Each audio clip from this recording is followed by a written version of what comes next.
So, good afternoon. Today I have with me my friend Kevin Doiron. He's a leadership recruiter. Welcome to Managers Club.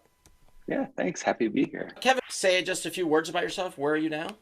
Sure. I'm the executive recruiter for product and technology at Okta. I'm only in my Okay. fourth week right now, so it's just ramping up, getting things figured out. Before that, I was the executive recruiter for product and engineering over at Palo Alto Networks, the world's largest cybersecurity company. And before that, I did engineering leadership recruiting with you over at Uber. It's nice to see you again.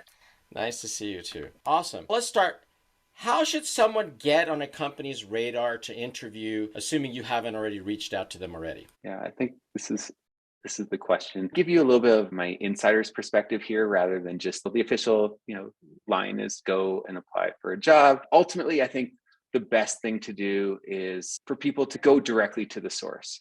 So if there's a company that's interesting to you, or even if you're not necessarily actively looking for a job, a company reaches out to you and you're like, okay, this is turning into something very viable. I think it's really important for people to take a proactive approach to job hunting, whether they meant to be in it or not. And what I mean by that is, even if you have something good going on with one company, I think it's really important to have a few different opportunities that run parallel so that you can have an apples to apples comparison by the end. So my recommendation is not necessarily submitting a job application through a career site and hoping that someone on the recruiting side makes it through all of their applications and picks up your resume. I would do a little bit more proactive hunting. Go onto LinkedIn, find the engineering leadership at that company, whether it's VP of engineering or the CTO, depending on the size of the company. Obviously, it's a big company. I wouldn't go to CTO. Find out who the senior director or director is of engineering in that group, depending on what this role is, and reach out to them directly. What happens in those cases is an engineering leader has someone that reaches out to them, says, hey, I'm interested in this engineering manager role. They will forward that email to people like me, and that will put you at the top of the list and ultimately get a recruiter hopefully reaching out to you as soon as possible. So I think it's always good to go directly to the source of who is doing the hiring for that role, if at all possible, and rather than just praying and hoping that somebody calls you back. I think that's a really interesting tip because a lot of time people want to get a referral. What you're saying is this is not like a referral from a friend. You're saying go, like you see this job opening, try to figure out a senior leader in the company and what, just send them like an in-mail or something and say I'm interested in this position. Yeah, obviously, if you're someone that works there, an employee referral is great and it's easy path in.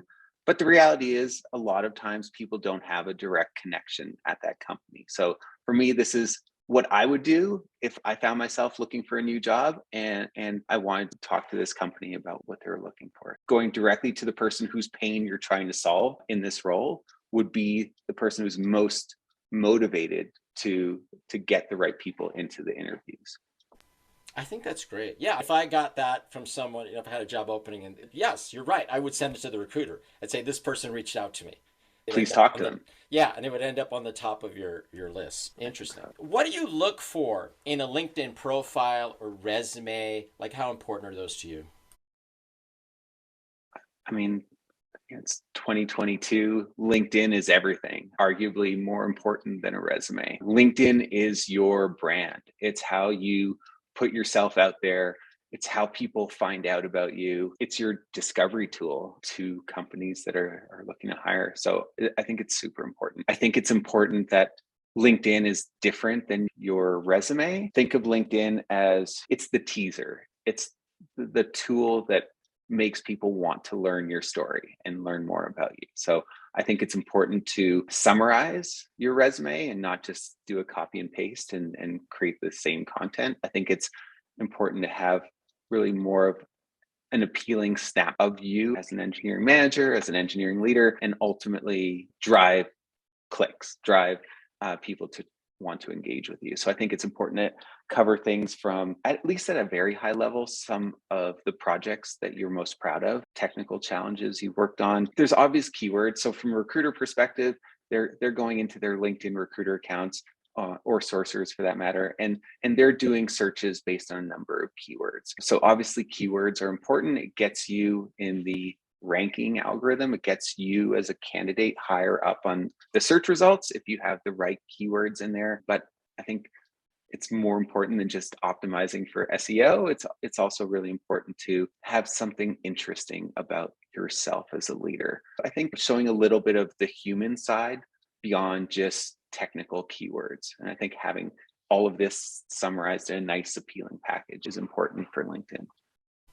Interesting. Okay, so you look at it kind of like a marketing piece. You're like, you want to have the interesting parts of you there. Yeah, I wouldn't go too deep into personal things, just maybe a 1 or 2 sentence little snapshot about what drives you as a leader, what you're passionate about. I've always personally been I've always been drawn to passionate people in my life. Personally, professionally, I love people who love to do what they do. And I find those people very interesting. And so do a lot of people I work with. So show your passion, show what makes you unique. Obviously, in LinkedIn, we want to focus that in a professional sense, but I think showing a little bit of the human behind the source code is important. I think that's great advice. All right. How essential is domain specific expertise when you're hiring? So, for example, experience in machine learning or front end engineering or things like that. Because I assume lots of times you're hiring for a specific management opportunity versus just general management experience. I think the answer is it depends on the level of the role. Engineering manager, some bigger companies, they have EM1s, EM2s, or senior EMs. Then they get into directors of engineering. So the closer you are to the trenches, the more important specific domain knowledge, I think, is specific technical domain knowledge is. As you work your way up the ranks, one day, hopefully a VP of engineering or the likes, the specific domain knowledge matters less and your leadership capabilities matter more. But ultimately, being a great engineering manager, I think you need to address both sides, both the technical depth and then also the leadership capabilities. But I would say, the earlier on you are in the engineering manager track, the more important having the domain knowledge of what your team is working on, being able to do code reviews with your team members, being able to mentor and guide more junior engineers on how they can improve the code that they're writing is obviously very important. Okay, makes sense. So the more entry level positions, domain specific expertise is important. As you go higher up, it becomes less important. Before the interview, there'll be a prep call with a recruiter. So what are some of the most important questions that an applicant should ask you? So I think there's 2 dimensions here that someone needs to get signal on. Obviously, the technical side of things, the technical domain is really important, and understanding the technical challenges. So understand current state and future state for both of these. What is the current state of the code base? What are the cracks on the wall? What needs to be addressed? Are they bringing this leader in to maintain the current, or usually it's not? Usually it's we need to refactor the code base. We need to migrate to something new. So understanding what the current state is and what does it look like beyond the horizon a year from now? Where will things be with this team? So from a technical perspective, I think understand the tooling, understand just how all of that is looking. I think that's one side. And engineers, as they work up their career, they're obviously focused on those technical details. I think the important thing is for someone who's maybe interviewing for their first engineering manager role is to really understand the second dimension. And that's really the people side of this. So getting a good understanding of what's the current state of the team. Is the team doing well? Are they hemorrhaging people right now and lots of attrition? What are the team dynamics that are in play right now? What are you coming into? Is this a small team that needs lots of growth? How would you grow a team would be ultimately questions that a lot of engineering leaders would put to engineering managers. We need to double or triple your team size in the next year. How are you going to help to do that? Have you ever grown a team? So I think really understanding the technical side of things and then really looking at the people side of the role and understanding what that looks like today and what that'll look like hopefully maybe a year from now. Hey, that's really interesting because I think a lot of people ask a lot of questions about the process, right? What's the process going to be like, the selection process?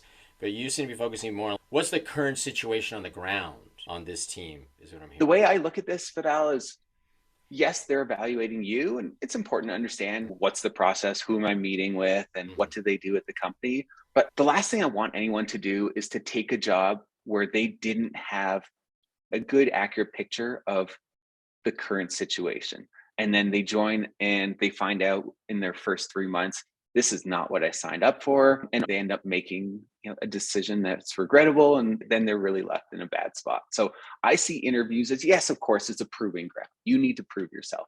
But I think what's really important is that people use these conversations, use these interviews as a chance to collect information, collect signal about the company culture, how things are doing from a big picture, and then how things are going for this specific team. And yes, they're evaluating you, but you're evaluating them.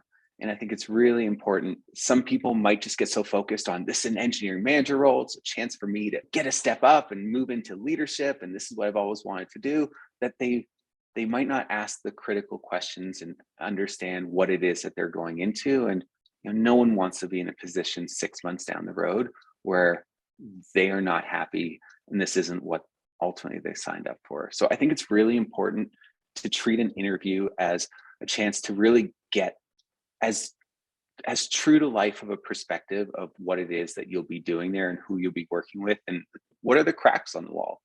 No place is perfect. And I think it's important.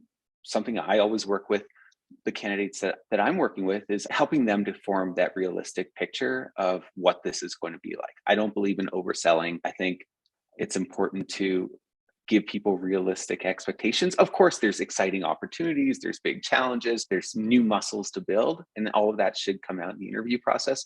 But I think it's important that people don't just see rainbows and butterflies and they get an accurate perspective of what it is that they're going to be doing. Because at some point, the honeymoon phase is going to be over.